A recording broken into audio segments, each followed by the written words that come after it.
High বন্ধুরা, আজকে আমি দেখাবো নিরামিষ সোয়াবিন। এই যে সোয়াবিনটা সিদ্ধ করে নিয়েছি, মানে গরম জলে দিয়ে একটু ভাপিয়ে নিয়েছি। আর এখানে নিয়েছি হচ্ছে আলু, একটা বড় আলু কেটে, একটা বড় টমেটো কেটে, আর এর মধ্যে আছে আদা আর কাঁচা লঙ্কা, 4টে কাঁচা লঙ্কা আর অল্প একটু আদা বাটা। কড়াই আমার গরম হয়ে গেছে, আমি সর্ষের তেল দিয়ে দিলাম। সোয়াবিন তো একটু তেল লাগবে। এবার তেলটা গরম হয়ে গেছে, আলুটা ভেজে নেব। এই যে ডুমো ডুমো করে একটা আলু কেটে রেখেছি, এই ভেজে নিলাম। আলুটা প্রায় ভাজা হয়ে গেছে, এবার সাইড করে দিয়ে দেবো হচ্ছে একটা শুকনো লঙ্কা চিড়ে দিলাম, একটা তেজপাতা দিয়ে দিলাম। তেজপাতা শুকনো লঙ্কাটা একটু লাল হলে এই যে এইটুকু জিরে দিয়ে দেবো।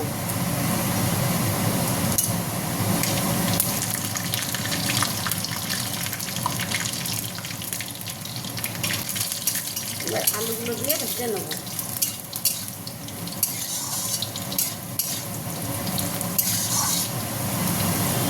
এবার যে টমেটোটা কেটে রেখেছিলাম সেই টমেটোটা দিয়ে দেবো।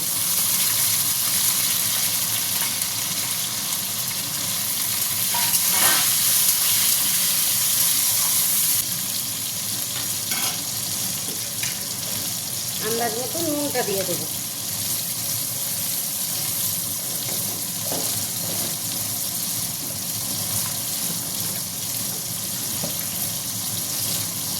একটা নাড়া দেবো।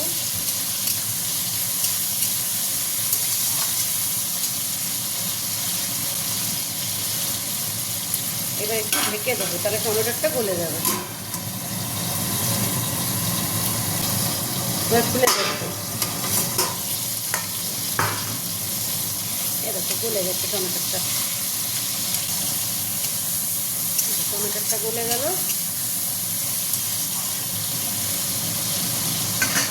এইবার দেবো এই যে আদা আর কাঁচা লঙ্কাটা বেটে রেখেছি, দিয়ে একটু নাড়া দেবো।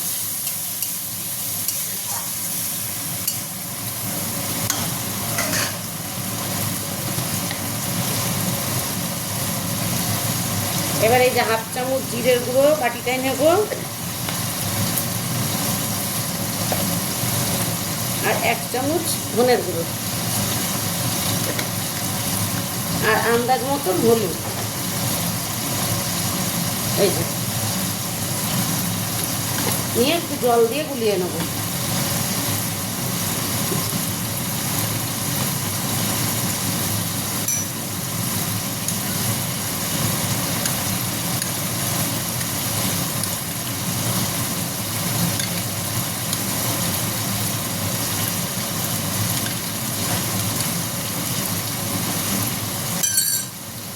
এই যে ধনের গুঁড়ো, জিরের গুঁড়ো আর হলুদ দিয়ে দিলাম। এবার এটা ভালো করে কষবো।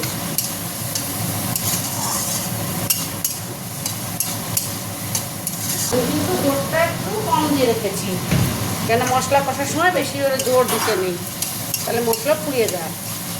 এটা তেলটা ছাড়বে।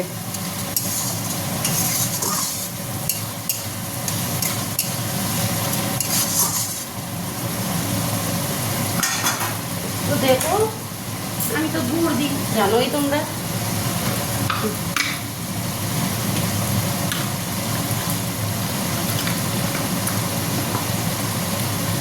এই যে এইটুকু গুড়,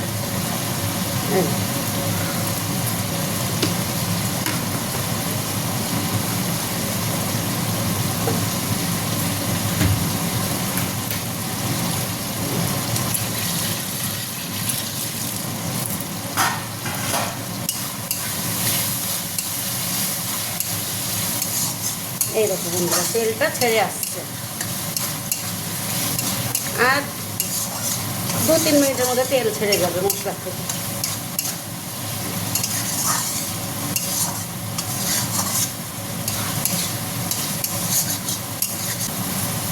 এই দেখো তেলটা প্রায় ছেড়ে আসছে। এই যে মশলার তেল আমার ছেড়ে গেল। এইবার আমি যে সোয়াবিনটা গালিয়ে সিদ্ধ করে রেখেছিলাম, সিদ্ধ বলতে গরম জলে ভাপিয়ে রেখেছিলাম, সেই সোয়াবিনটা দিয়ে দিলাম।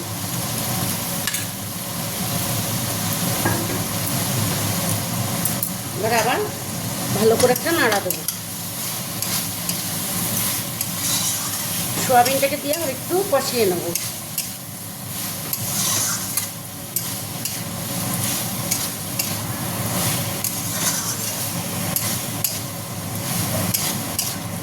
সোয়াবিন বেশি কষাতে হয় না, তাহলে সোয়াবিনের ভিটামিনটা নষ্ট হয়ে যায়।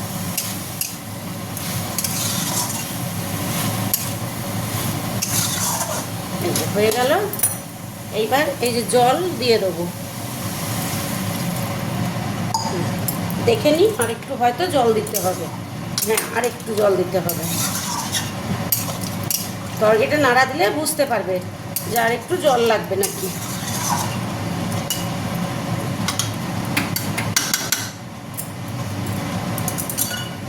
আর একটু জল দেবো।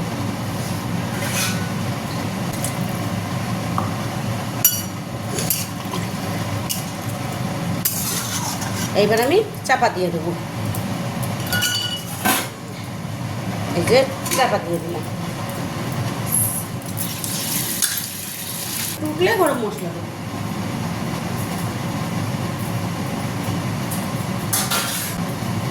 এইবার দেখবো বন্ধুরা, মনে হচ্ছে এখনো ফুটে ওঠেনি।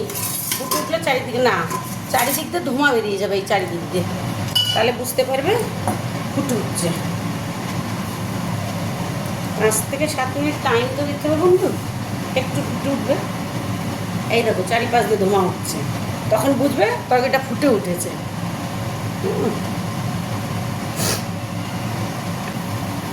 এবার খুলে দেখবো। এই দেখো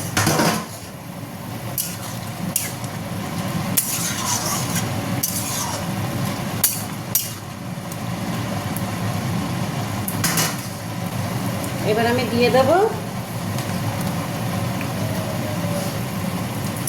সানরাইজের শাহি গরম মশলা। এই দেখো এতটুকু।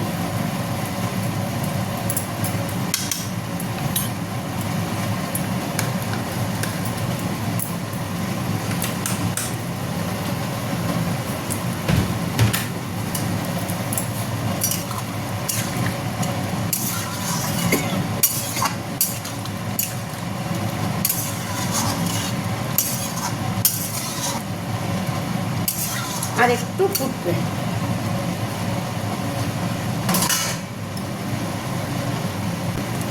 দেখি বন্ধুরা, তরকারিটা মনে হয় হয়ে এসছে।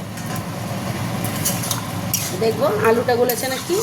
সয়াবিন তো বন্ধু গলেই গেছে, কেন আমি আগেই তো ভাপিয়ে রেখেছি গরম জলে। আর খুব ঝোল একদম শক্ত করে দিলে ভালো লাগবে না। এই দেখো বন্ধু, আলু গলে গেছে। এই দেখো, এই যে এই দেখো আলুটা গলে গেছে।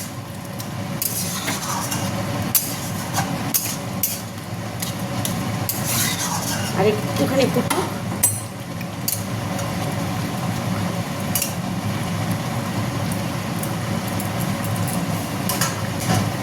আবার একটা নাড়া দিয়ে দেখবো।